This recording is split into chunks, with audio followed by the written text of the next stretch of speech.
Hey everyone, how are we doing? Excellent. So yeah, we're going to talk about Agile and security and how they do and don't play nicely together. First of all, though, we need to thank everyone who's helped put this conference together. I've tried to organise conferences and wrangling sponsors, wrangling venues. Just begging for money is just super hard, and thanks to everyone for making this possible. So we're going to get stuck right into the talk. In this age of austerity in New Zealand, I'm not even giving you an intro slide.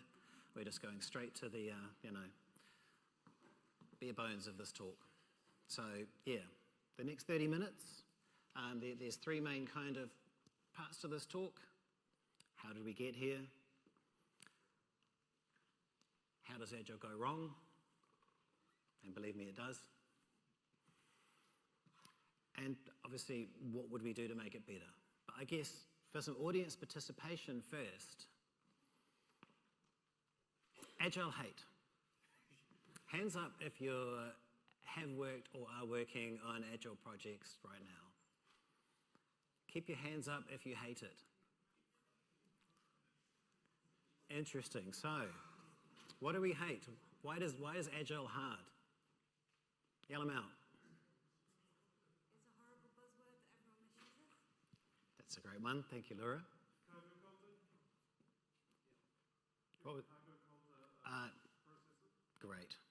Frameworks over philosophy? Lovely. People and expectations? Can you sing that out again, sorry? People and expectations. People and expectations. That's a good one. So I had a few I prepared earlier. Keep them coming if you like. First, Scrum Master is just not a nice term these days. I wish they'd make it Scrum Wrangler or something like that, but there you have it. Sprint packing, if you're not familiar with the term, it's when you have a product owner who will give you a year's worth of work and ask you to do that in one sprint. And, why can't you do that? It's just typing, isn't it?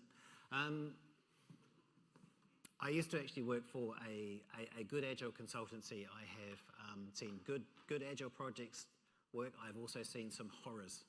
I have feelings. You may not have got that from the slides. And sprint planning meetings, where you're trying to work out how that could even happen, can be awful. And I'm surprised no one said micromanagement. I was kind of hoping someone would. It all just feels wrong. And I actually worked on a project where they literally called it the standoff because there was so much conflict. Any other hate? Come on, let's kind of really sort of get it out.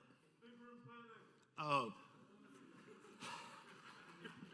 Well done, thank you. Big room planning. So yeah, the first part of this is how do we get Agile so wrong? And I think this tweet, this is the only image in my austerity slides, by the way. Agile has come to mean do half of Scrum badly and use Jira. And I think it's really true. I lived overseas for a few years. I came back to New Zealand and, Agile was a thing, and I realised that whenever people in New Zealand talked about Agile, they actually just meant Scrum, which made me sad. Because if we go back a bit, what really is Agile? There's the Agile methodologies, and there's more than you'd expect. We have Scrum, we have extreme programming. There were some other methodologies, the Crystal Clear, DSDM, and there was quite a sort of stable of methodologies. And I guess when the Agile Manifesto got signed in 2000, 2001, there was a bit of a sense of a movement in the air around Agile. All those things are not bad on their own, but we also need practices. And I think that's what's I want to dig into this talk really is what are practices and how do they apply to our big A methodologies. And I think those methodologies and processes alone are not enough to guarantee success, though those are the tangible things that your senior management and business can understand. As like, we're doing some work, there's a methodology, we'll apply the methodology, things will come out of that. You need more. Like a team, an actual functioning team that work together, that have the right skills and enough autonomy to go and do the right thing. So yeah, this all started, some of our actual Agile techniques go back a lot earlier than the 90s, but the 90s is a good place to start. I was actually working on the periphery of software in the 90s. Good times, I was a systems administrator, I wasn't a developer. But yeah, it was very different. We had no Git, no Subversion, Team Foundation server wasn't even an idea. It was, just wasn't there. People were using some other Microsoft source control tool that breaks. Source safe, thank you very much. The trauma. And having any kind of source control and being able to track changes in code or promote code was kind of rare. I had a colleague in 2006 that went to the Agile conference, did a big talk on build pipelines and this amazing new thing that could promote code to production. And someone comes up to Chris and says, "This is good, I really want to do this, but what if I'm not using source control at all?" And this guy and his team that probably made money and functioned, they were just copying files into a shared folder, and that wasn't all that uncommon. And on top of that, because source control was hard, you had branching. The developers would make lots of branches.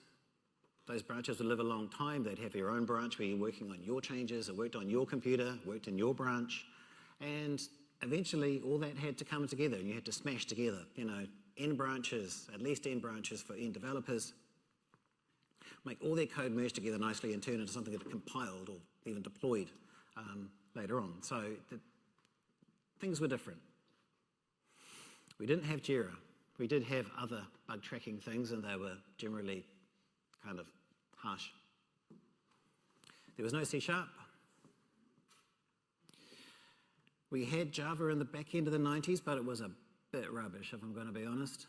It was very sort of early days for that, and people were still quite happily delivering in Visual Basic or Perl or older languages. And yeah, the entire point of the slide is to say it was hard.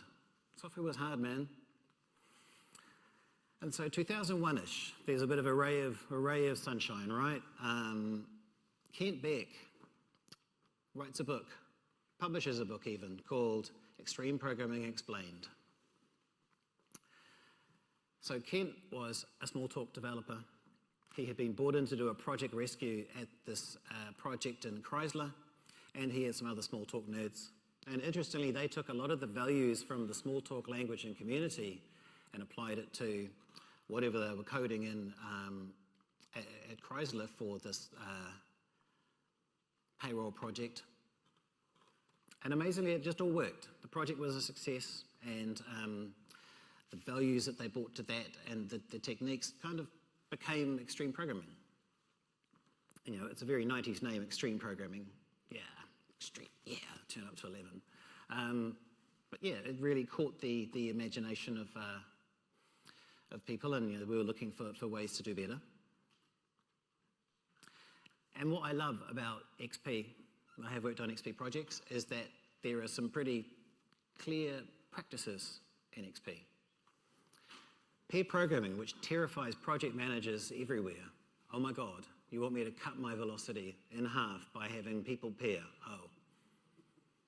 Putting aside the fact that you will get a much better quality of development out of teams, everyone will understand the code base, and you'll probably ship faster. People don't like that. The planning game should be a really lo-fi kind of way to work out what you're going to do in that sprint. Test-driven development we could talk about for a long time. You mean you've halved my output by making people pair, and now you want to quarter it by making them write the test first? Well, yes, because you need to know when you're done. And test-driven development is a fantastic way to do that and also allow you to express what the hell you were thinking or your intent in development, right? Having the whole team. And, you need the team able to work on a problem, which is why pair programming allows them to exchange knowledge and have a sense that they're all in this together. Continuous integration, which was my favorite. My entry into the world of Agile was helping run continuous integration services as an sysadmin. We'll come to that later. Refactoring, which is a red flag for some people, but we'll talk about refactoring later. Small releases, coding standards, and pro tip, everyone should have coding standards and agree where braces go. Is it on a new line? Is it on the same line? Blah, blah, blah. But you can bake those into your dev tools, so you can automatically reformat for code standards, and then it's really easy. I have worked places where they couldn't get to that level of maturity, which was sad. Collective code ownership, so you no longer have Bob's special code that only he can change for work. You just, everyone works together. And these XP practices reinforce each other because you've got, pair programming, TDD, and the whole team ethos. So it's easier to say no to Bob and his magic thing. Simple design instead of big upfront design. And this idea of a system metaphor where you kind of understand the thing that you're building. Now, I'm labouring this slide a lot. And sustainable pace, most importantly, is that you want to be able to work a 40-hour week for 40 weeks in a row if you want, until you run out of money or ship something or decide that actually you didn't want to do this project in the first place. Because I see anything else as inhumane, and you will get worse outcomes if you just push your team to ship more than they can. So, that was the early noughties, but suddenly 1993 calls back.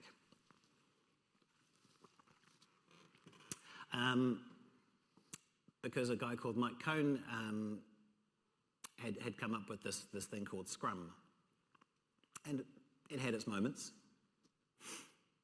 You have the Scrum team, completely ignoring the point that in a rugby a Scrum is about opposing forces and conflict and things smashing together like, a pack weight of 1,000 kilos of rugby player, just boof. They come up with the Scrum team. You have sprints. This dreaded Scrum Master term again. The product owner, who most people see as a despotic kind of overlord, forcing stories upon them. But the Scrum Master's enablement. Product backlog, sprint backlog, and this idea of velocity, which is possibly a little sort of simplified in Scrum. I have thoughts on that if anyone wants to talk about that later. But yeah.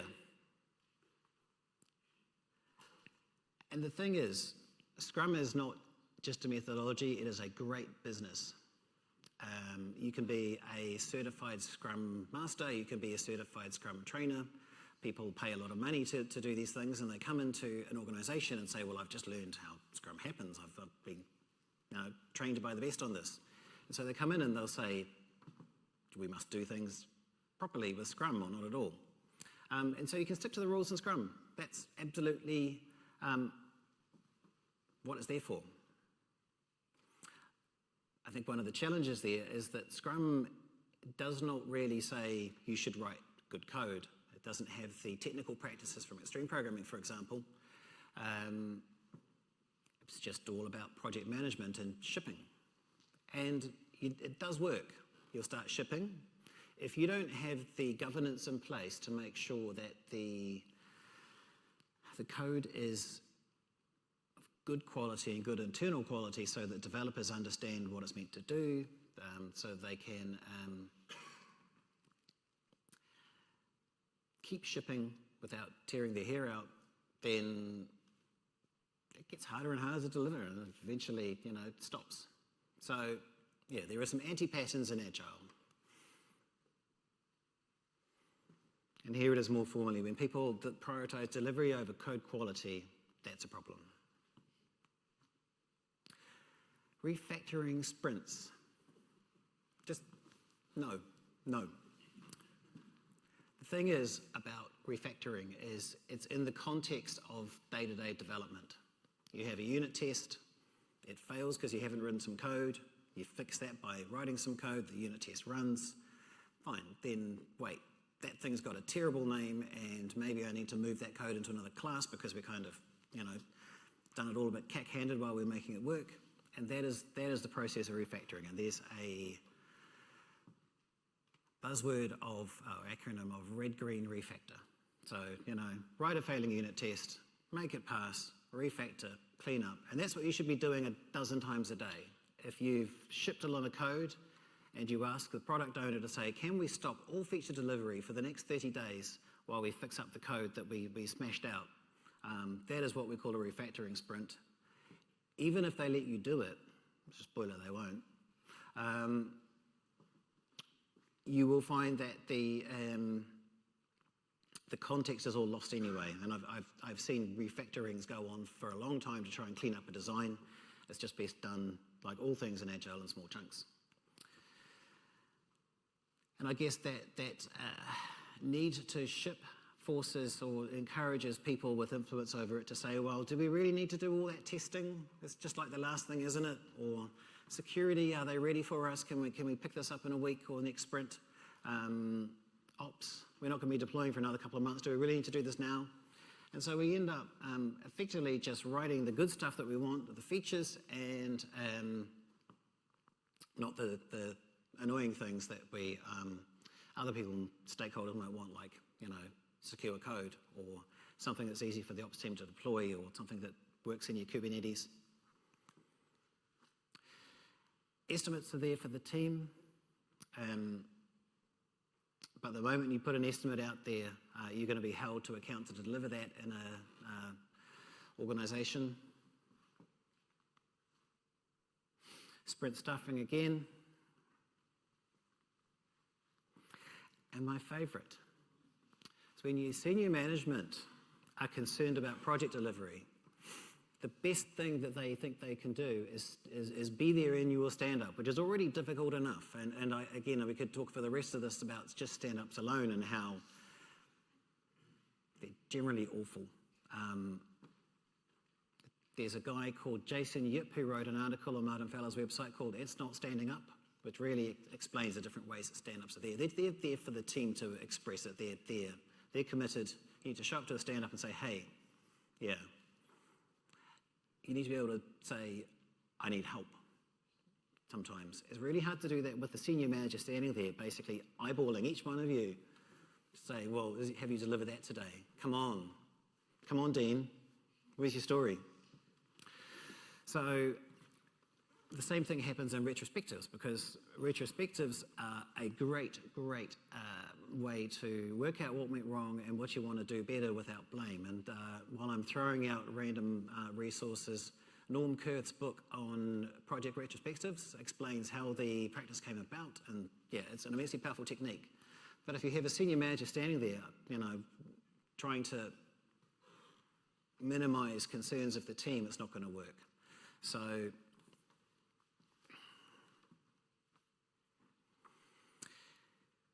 don't do that. And if you do safety checks as part of a retrospective, that's a good way to basically force the senior managers out of the room. And when code is done, you need to ship. So how to do it better? We have 10 minutes left, so I'm going to sort of speed up a bit here.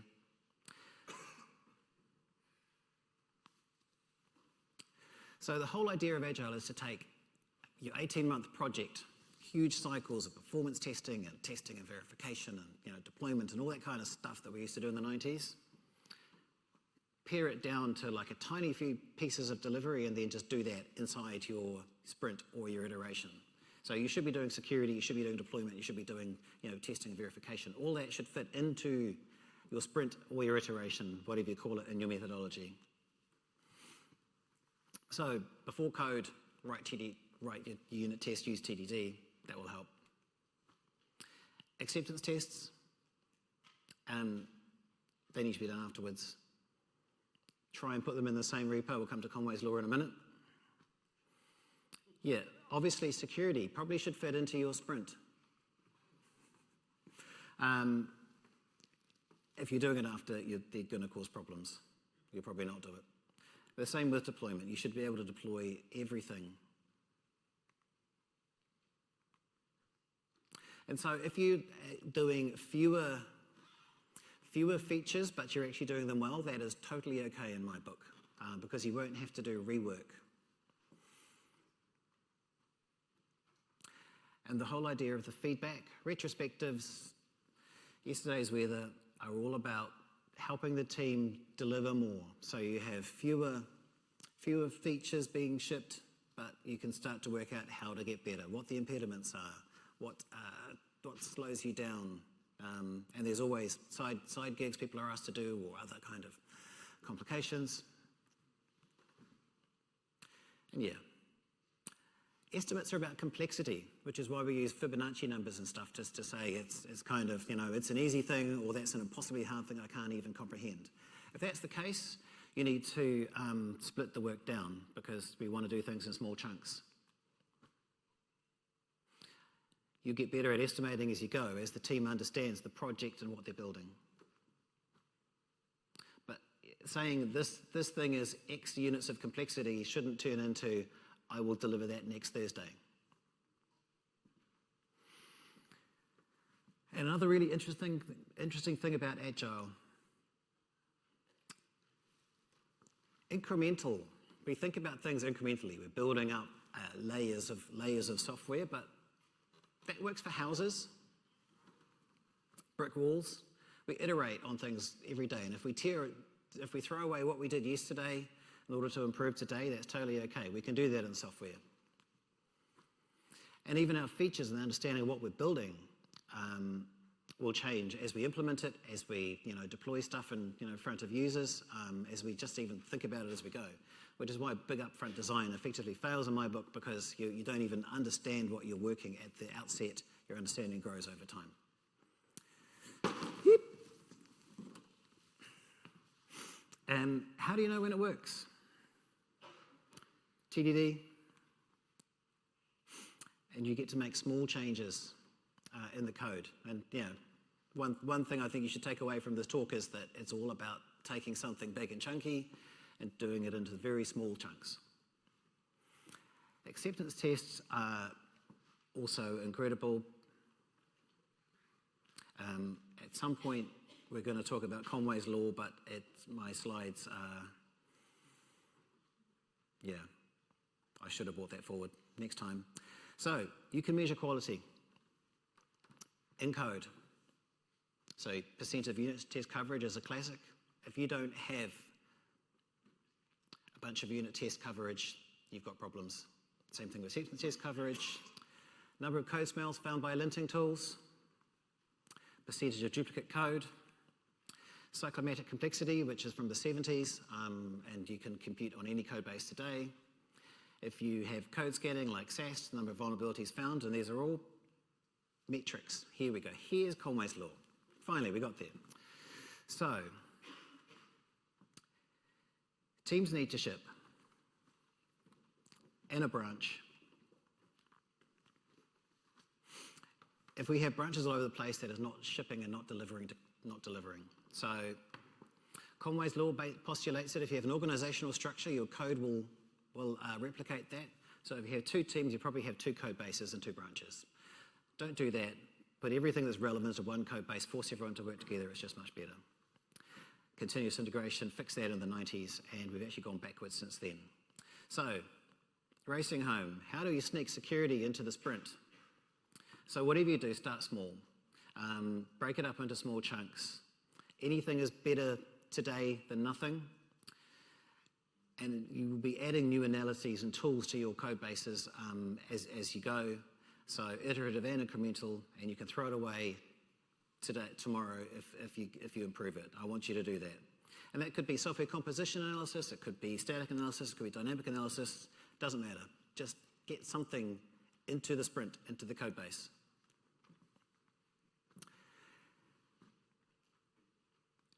And there are people who you will see who really care. They want to deliver this thing. They want it to be secure. They want it to be a success. They may not be able to speak out loud because you're under pressure from, strung out project managers, but, find those people. They could be devs. They could be QA. I reckon QA are the pipeline for our next generation of awesome pen testers. Work with them.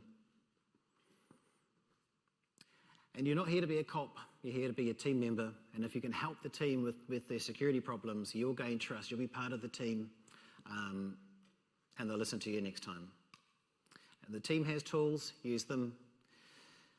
If they're Atlassian people, work with Atlassian stuff, sorry.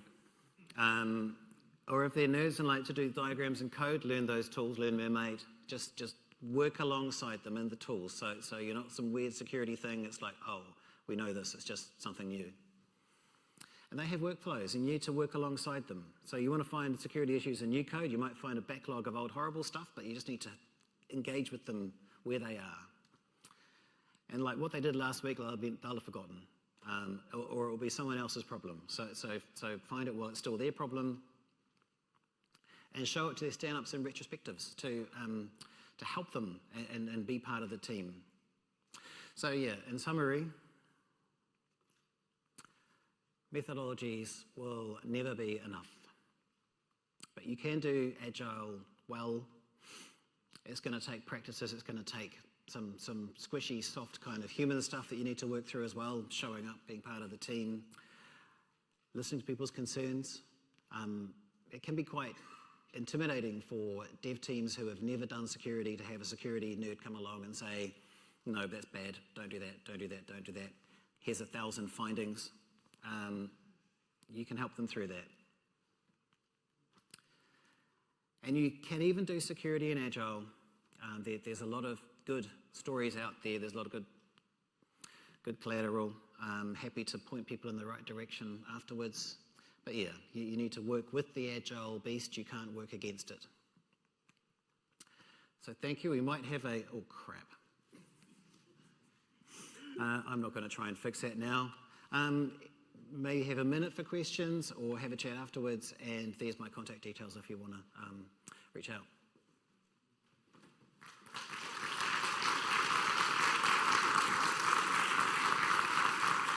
We've got time for maybe 1 or 2 questions.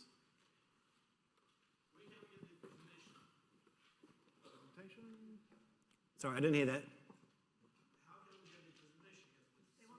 Slide deck, which I believe the slide decks will be published on the OWASP So on the website. OWASP AppSec New Zealand page, it will be posted on the conference schedule. Thanks, it's a really good presentation. I have a question around when you were describing the Scrum process, is there any particular research you didn't take into account or you didn't mention the definition of done that can be actually used to have all of these processes when estimation or planning actually takes place so that can be pushed into the sprint? Sure. So the question was, I think we mic'd that great. Why didn't I include definition of done? Why didn't you mention a lot of the definition of I've had to cut quite a lot for time. And also, to be honest, I don't want to work on a Scrum project again, and I have probably suppressed some of that. So yeah, it's interesting, coming from working in software projects to working in security. I want to help. I don't necessarily want to pick up my certified Scrum Master again. Cool. Good question. Cheers. Well, that's time, so thank you very much for your talk, Julian. All right. Thank you, man. Always good to have you. Cheers. Thank you.